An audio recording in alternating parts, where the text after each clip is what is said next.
Assalamualaikum warahmatullahi wabarakatuh. Saya Intan Nurjana.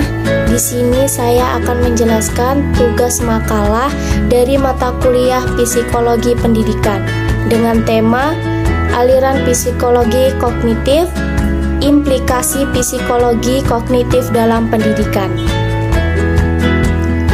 A. Pengertian psikologi kognitif. Psikologi kognitif adalah ilmu yang membahas mengenai persepsi terhadap informasi, pemahaman terhadap informasi, alur pikiran, serta formulasi dan produksi seseorang. Menurut Brown, psikologi kognitif adalah ilmu yang berkaitan dengan persepsi, memori, perhatian, bahasa, dan pemikiran atau pengambilan keputusan.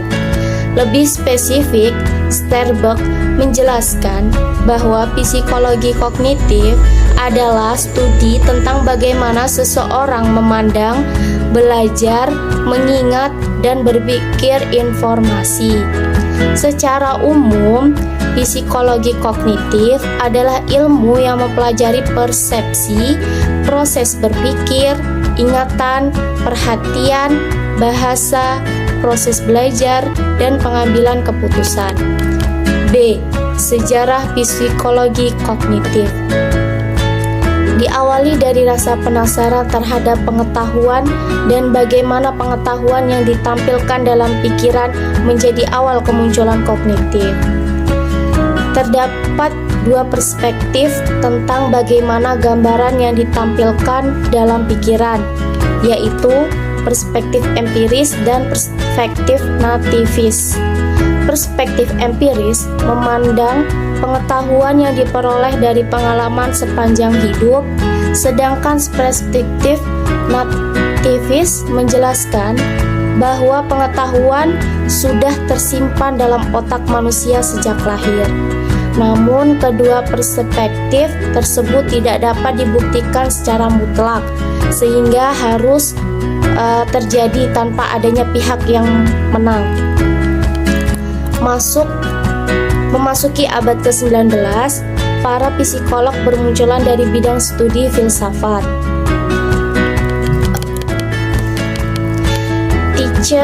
Teacher, muridnya Ward. Pada saat bersamaan, William James menemukan aliran psikologi baru yang berkembang di Jerman dan dibawa ke Amerika oleh murid-muridnya Wundt. James juga laboratorium psikologi pertama di Universitas Harvard. Menulis karya ilmiah psikologi yang berjudul Prinsip-prinsip Psikologi pada tahun 1890 dan mengembangkan teori model pikiran yang ilmiah. C. Teori psikologi kognitif. Teori-teori perspektual dalam mempelajari persepsi, para psikologi mengembangkan dua teori utama mengenai cara manusia dalam memahami dunia. Teori tersebut adalah teori perspektif konstruktif dan teori persepsi langsung.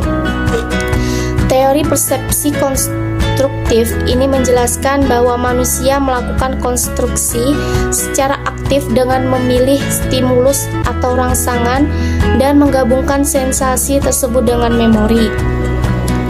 Dalam teori persepsi, membangun persepsi adalah kombinasi dari informasi yang diterima, sistem sensorik, dan pengetahuan yang dipelajari tentang dunia yang diperoleh dari pengalaman.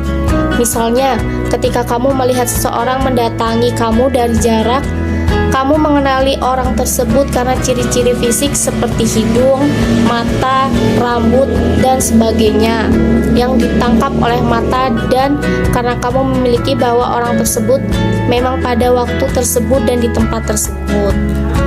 Sementara itu, teori persepsi langsung menjelaskan bahwa persepsi terbentuk dari perolehan informasi secara langsung dari lingkungan. Teori ini menyatakan bahwa informasi dalam stimulus merupakan elemen penting dalam persepsi dan bahwa pembelajaran serta kognisi lingkungan telah cukup penting dalam persepsi karena informasi yang dapat digunakan untuk melakukan interpretasi. Kedua teori tersebut menjelaskan persepsi dengan baik, namun memiliki tahap-tahap proses yang berbeda.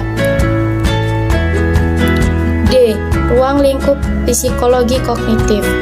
Menurut Solso, Michelin, ruang lingkup psikologi kognitif mencakup neuroscience kognitif, sensasi, persepsi, pengenalan pola, atensi, kesadaran, memori, representasi pengetahuan, pencitraan, bahasa, pengembangan kognitif, berpikir dan formasi konsep, serta kecerdasan manusia dan kecerdasan buatan. Berikut ini adalah penjelasan dari ruang lingkup psikologi kognitif. Yang pertama yaitu ada neuroscience kognitif, yaitu berfokus pada fungsi-fungsi otak yang membantu pembentukan pengalaman kognitif. Yang kedua yaitu sensasi, yaitu pendeteksi suatu rangsangan. Ketiga, persepsi, yaitu cabang psikologi yang membahas interpretasi stimuli sensori. Implikasi teori kognitif. Implikasi teori kognitif terhadap kurikulum dan model pembelajaran implikasi berikut dikemukakan oleh Elkin, yaitu perlu sinkronisasi kurikulum dan tingkat kemampuan fisik, kognitif, kebutuhan sosial dan emosional siswa. Model pembelajaran yang A. Pembelajaran konstruktivisme. Konstruktivisme didasarkan pada perspektif psikologis dan filosofis bahwa individu membentuk atau mengkonstruksi banyak hal yang dipelajari dan dipahaminya. Strategi pertama untuk mencapai hal itu ialah pembelajaran proses. Siswa dibantu mengolah informasi menjadi pengetahuan bermakna. Strategi yang kedua menurut model pembelajaran konstruktivis ialah generative learning. Hal ini sesuai prinsip pokok konstruktivis, yaitu semua pembelajaran ditemukan. Menurut Slevin, pembelajaran generatif dilakukan melalui metode khusus sehingga siswa dapat mengolah dan mengembangkan konten menjadi informasi baru. Misalnya, siswa dilatih melakukan kegiatan generatif seperti membuat pertanyaan, meringkas, dan melakukan analogi tentang suatu materi yang telah dibaca atau pelajaran yang telah diikutinya, sehingga kegiatan generatif itu berkontribusi pada pembelajaran dan memori siswa. Siswa difasilitasi guru menaiki anak tangga, mulai yang terendah atau materi atau pengalaman dari guru ke anak tangga lebih tinggi, yaitu ketika siswa bisa mengkonstruksi pengetahuan yang diterima itu menjadi pengetahuannya sendiri. B. Pembelajaran penemuan. Pendekatan penemuan mulai berpengaruh sekitar tahun 1950-an. Semenjak itu banyak penelitian dan diskusi dilakukan tentang hakikat penemuan. Salah satu oleh Jerome Bruner yang mengatakan jika kita akui premis tradisional tentang superioritas intelektual manusia sebagai rahmat Tuhan yang luar biasa, kita harus menerima fakta bahwa pengetahuan paling unik dan bermanfaat bagi manusia ialah pengetahuan yang ditemukan manusia itu sendiri.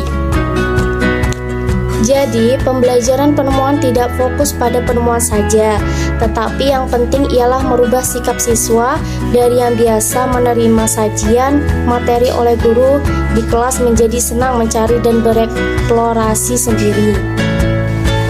Yang terakhir yaitu pembelajaran bermakna.